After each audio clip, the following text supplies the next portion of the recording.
Welcome back to the GSMC Golf Podcast, presented by the GSMC Sports Network. I'm your host, Garrison McDaniel, and we have a great show for you. I just went to overdrive and started going off of my first segment. No, we have had a great show so far through the first segment, and now we're gone to our second segment, talking about Thursday's leaderboard breakdown. Sorry, my mind absolutely drew a blank there. I do not know why. But anyways, Thursday's leaderboard from the Genesis Scottish Open. I talked about how I expect guys with really good wedge play to do well this weekend, and that kind of proved to be true, with Justin Thomas being one of the best guys on tour with stats around the green. Actually, right now I'm going to pull up the PGA Tour official page looking at the stats around the green, because I feel like that would be very indicative on who's going to be doing well today. Just strokes gained around the green, Justin Thomas is third, Davis Thompson is fifth. Other guys, Scotty Scheffler, who's not in this field, but Alex Noren is 12th, Colin Morikawa 13th, Tony Finau 17th. These guys I expect to do good. Tommy Fleetwood 25th. I expect them to do good this weekend, and that really shows up here with, Tommy Fleetwood tied for 8th right now. Tommy Fleetwood tied for 8th with Colin Morikawa up there as well. Nick Taylor, who's another good wedge player around the green. Mackenzie Hughes is pretty good around the green. He's tied for 23rd at 4 under. And a lot of these guys that have good wedge play are towards the top of the leaderboard. Sungjae Im, Justin Thomas are both really good around the green, and they are first and second. Justin Thomas today was fantastic. Up until the last run of 5 holes, he was 8 under through 13. He had 5 more holes to play. Unfortunately, couldn't extend the lead. I think the course record is a 61 here at the Genesis Scottish Open. He wasn't able to break it, but he did put himself in great contention for just overall this weekend. He's now going to be one of the favorites, or he is actually the odds-on favorite right now to win this golf tournament. And for Justin Thomas, it's been a long time since he's been really in contention. For Justin Thomas, this year has been difficult for him. He's seen himself towards the top of the FedEx Cup rankings. He's 17th right now going into this weekend. He had a T5 at the Travelers that put him into good, on the good foot. But cut at the U.S. Open, T33 at the Memorial. It was a T8 at the PGA Championship, T21 at the Wells Fargo, T5 at the RBC Heritage, but he was cut at the Masters. So cut at 2 of the 3 majors of this season, cut at the Players as well, cut at the other Genesis tournament, the Genesis Invitational. Just a difficult season so far for Justin Thomas. Looking to now kind of turn it around with a good event at the Travelers Championship. That kind of 2 weeks, he's able to take a reset during the Rocket Mortgage and the John Deere Classic, which he was able to do and put it to good use. And now, he's playing some good golf right now. Just looking at his Polygon, his strokes gained approaching the green is 8th. His strokes gained around the green is 3rd. His strokes gained total is 27th. So losing a lot with putting and losing a lot off the tee. But this weekend is going to be about those irons and wedges, and he is one of the best on tour with them in hand. It used to be his buddy Jordan Spieth, who has kind of fallen off, and now it's Justin Thomas. Sungjae Im, who is second right now, 7 under, 1 stroke back of Justin Thomas. He also is playing some good golf. Off the tee is where he usually makes a name for himself, but around the green, he's 35th in strokes gained overall. He's a pretty good putter. Just overall, a well-rounded game. And his results recently kind of shows that.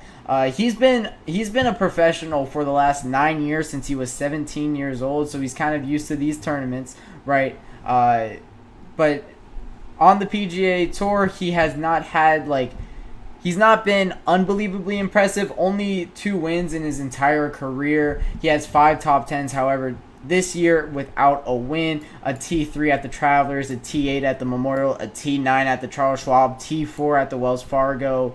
Just all around the leaderboard. Unable to get a win, however. This could be the weekend that he breaks through. He's been playing some fantastic golf. I've been talking about him a lot recently. He definitely could go out and win this one. He is, I believe, 4th favorite in odds right now, behind a couple of guys that we'll be talking about here. Ludwig Oberg is another guy putting himself into contention. Of course, he is tied for 3rd with 5 other guys: Maximilian Kiefer, Hao Tong Lee, Thomas Dietrich, and Justin Lauer are all tied at 6 under, but really the one I want to talk about is Ludwig Oberg.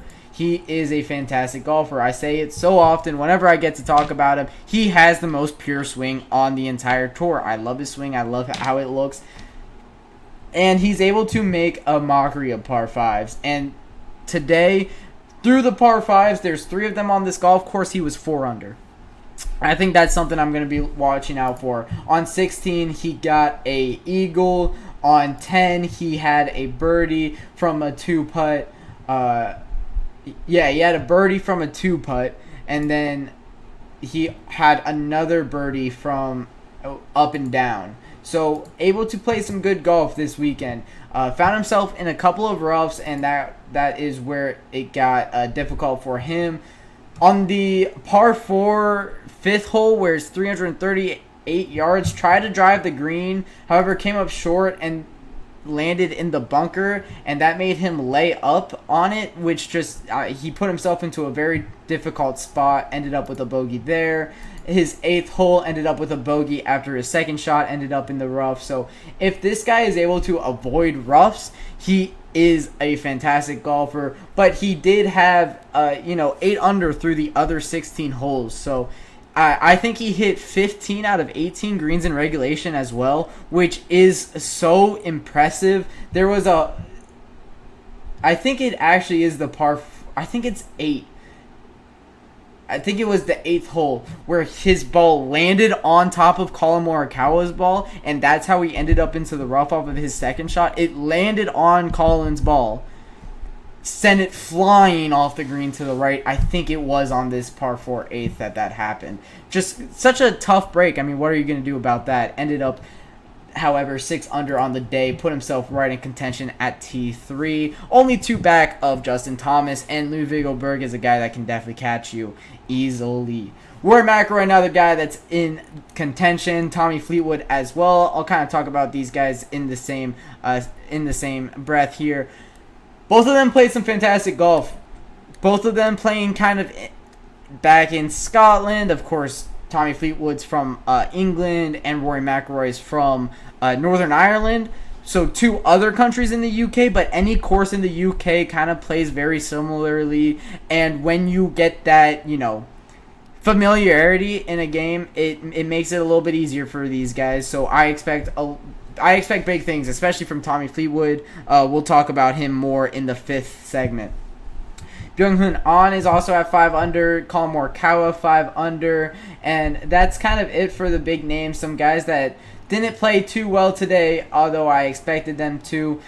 I feel like I don't even need to say this anymore for him, but it's Jordan Spieth. Just not a good day. I think he finished 1 over. Ricky Fowler finished 3 over.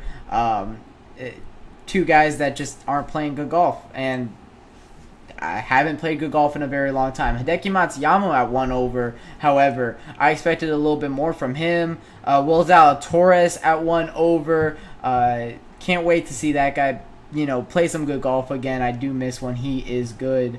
But other than that, not too many other big names doing too poorly. Justin Rose at 1 under at T77.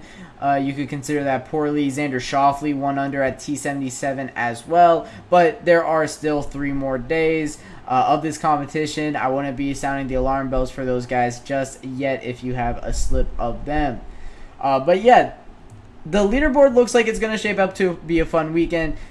You have other guys that are kind of on the tail of the guys that separated themselves from the pack, like Bobby McIntyre, Victor Hovland, Austin Eckroat, Max Homa. All of those guys are 3 under, can definitely make a splash tomorrow. Sahith Theegala at 4 under can definitely make a splash tomorrow. So I can't wait to see how this tournament progresses as always. But that'll wrap it up for this second segment, talking about the Thursday leaderboard and what happened today at the Genesis Scottish Open. When I come back from my break, we'll be talking about Scottie Scheffler and him withdrawing from the Genesis Scottish Open.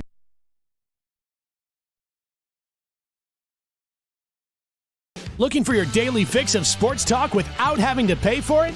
GSMC Sports Network